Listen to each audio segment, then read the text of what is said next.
Elles sont 169, ces universités privées au Bénin.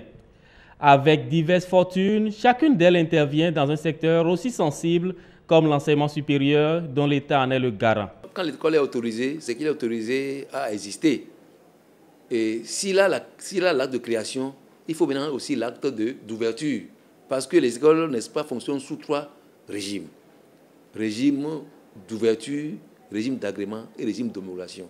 Maintenant, il y a une confusion entre homologation de programme et homologation d'établissement. Ce n'est pas la même chose. Et c'est pour assainir ce secteur que l'État a entrepris certaines réformes. Des réformes qui remontent à 2012 avec la co-signature des diplômes délivrés par ces universités. Une co-signature remise en cause pour diverses raisons au profit des tests de validation des diplômes de licence et de master.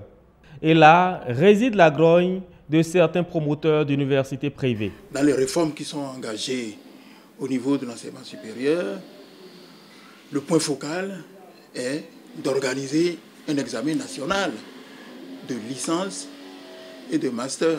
Il se fait malheureusement qu'on dise que vraiment cet examen est organisé seulement pour les étudiants de l'enseignement privé.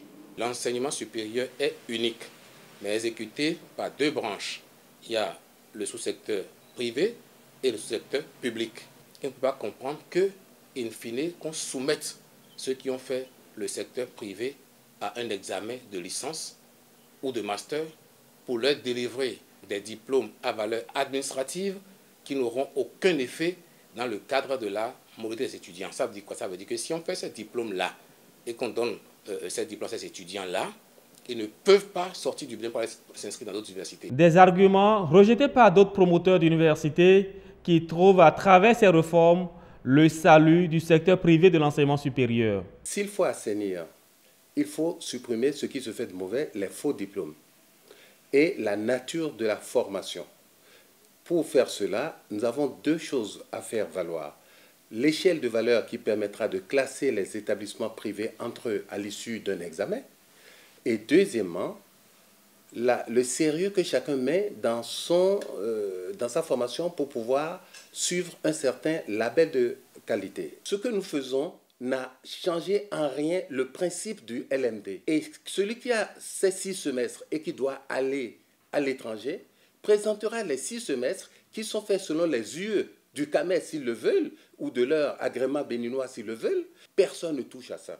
Je fais partie personnellement de ceux-là qui étaient contre cette co-signature. Heureusement, la nouvelle équipe dirigeante du pays a compris qu'on ne pouvait pas continuer à aller dans ce sens.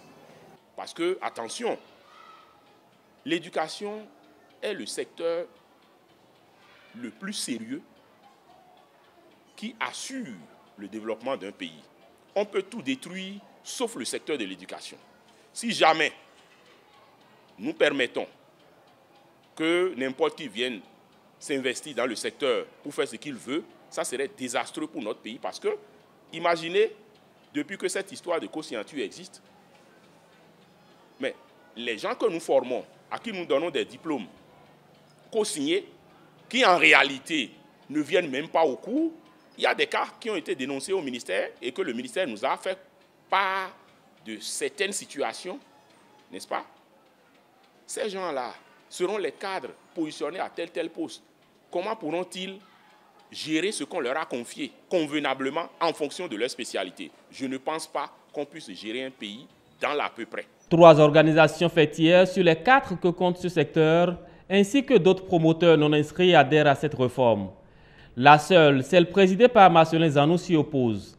Les étudiants, eux, au milieu de cette incompréhension, attendent le bout du tunnel, mais ils sont rassurés. Ce n'est pas un examen comme les autres examens.